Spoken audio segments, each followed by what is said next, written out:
tem um ponto sobre a saúde dele. Primeiro, né? Tudo, tudo que ele está tendo hoje de soluço, de dor, de eh, constipação, de tudo isso é consequência da facada, tá? Não é uma consequência de outra doença, é consequência da tentativa de homicídio que foi praticado pelo militante do PSOL contra ele. Tá? Esse é um ponto que a gente tem que deixar bem claro. Não é que ele é doente. Não, ele não é doente. Ele sofreu uma tentativa de homicídio, sofreu uma facada. Dessa facada, ele teve que fazer múltiplas cirurgias e ele está hoje sofrendo as consequências dessa facada. Eu queria compartilhar com vocês, pessoal. Muita gente está falando da questão de saúde dele, dos remédios que ele está tomando, e muita gente falando sem conhecimento de causa. Tá. Eu fiquei internado, né, 11 dias na UTI, passei por 3 cirurgias, depois fiquei mais tempo internado no quarto e depois voltei para casa quando eu fui vítima de tentativa de homicídio em 2020. Nesse período, né, quando eu saí da UTI, quando eu saí do quarto e eu fui para casa, eu fui medicado com a pregabalina, que é esse remédio que é, é, foi prescrito para o presidente. A pregabalina é um remédio para dor nevrálgica, tá? É uma dor que acontece por lesão do nervo. Para mim foi receitada porque eu fui baleado nas duas pernas e o projétil, quando ele passou pela minha perna, ele causou dano térmico, né? Então o nervo ele é extremamente sensível, cara, extremamente sensível. Como o projétil passa pelo corpo, ele ainda está muito quente do atrito contra o cano da arma, ele lesionou os dois nervos das duas pernas, né, que leva todo o sinal elétrico até a ponta dos pés. Então, essa lesão, ela me causava uma dor muito intensa, que é uma dor como se fosse um choque, né? Uhum. Que vai e vem. Sabe quando você bate o cotovelo, dá um choque na mão? Sim, exatamente. Imagina essa, imagina essa dor, mas não é que ela dá e para, né? Ela vem e volta o tempo todo, é perene. E é uma dor que não adianta você tomar remédio para dor, né? Não adianta você tomar uma dipirona, um tramal, que não corta essa dor que você sente.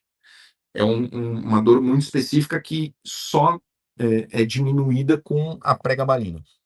Quando o médico me receitou a pregabalina, ele receitou porque ele era um especialista de dor, né? Existe toda uma especialidade da medicina voltada a diminuir a dor do paciente.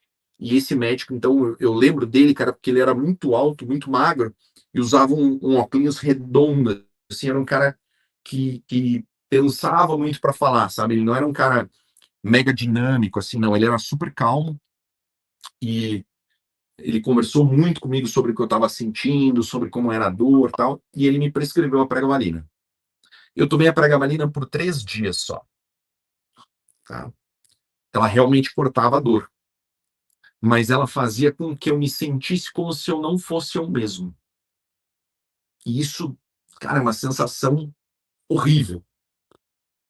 Você consegue imaginar você ter pensamentos que normalmente você não tem, que não fazem parte do seu dia a dia, do seu repertório? Então, isso me afetou tanto, assim, a sensação era tão ruim de não ser eu mesmo, que eu liguei para um médico amigo da família e falei assim, ó, doutor, eu não sou eu mesmo, cara, eu não estou me sentindo bem.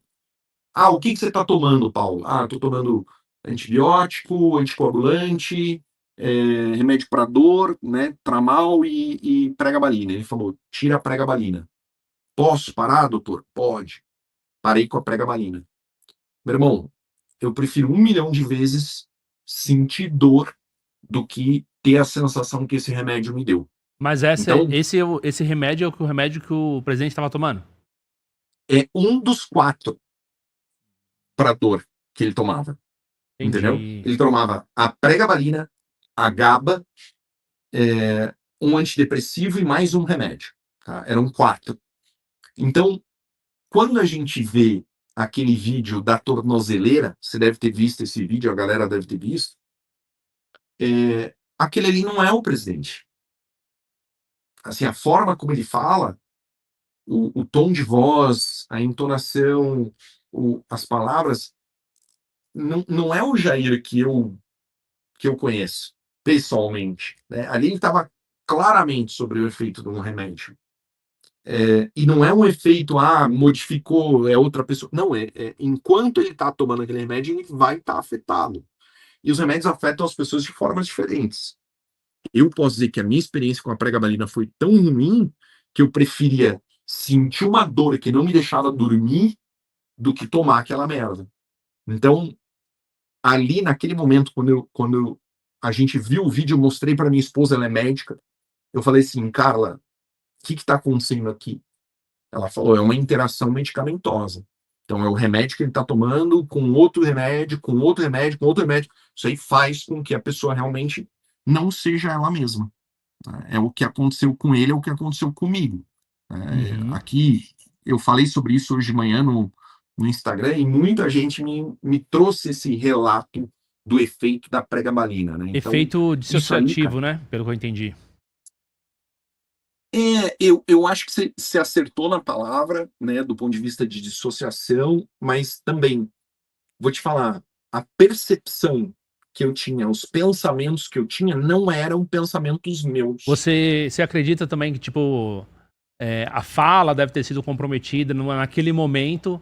Provavelmente ele não conseguia se comunicar claramente e por isso ele estava sozinho e olhou pra tornozeleira e começou a mexer nela e começou a tentar, de alguma forma, a cortar ali, sendo que aquilo ali era uma coisa, como você falou, era um pensamento que não era dele, e a fala também não era dele, porque ele não estava se comunicando com as pessoas, que se ele estava fora de si, né? Como que ele ia chamar alguém pra perto?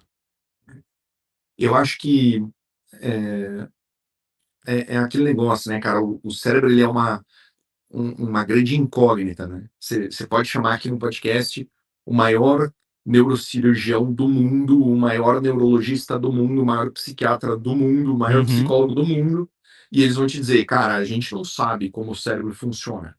Essa é a verdade, né? No fundo, ninguém sabe. A gente tem uma leve ideia do que algumas áreas do cérebro fazem, né? A gente tem uma leve ideia de como ele funciona, mas, cara, como são formados os pensamentos, ninguém sabe, né?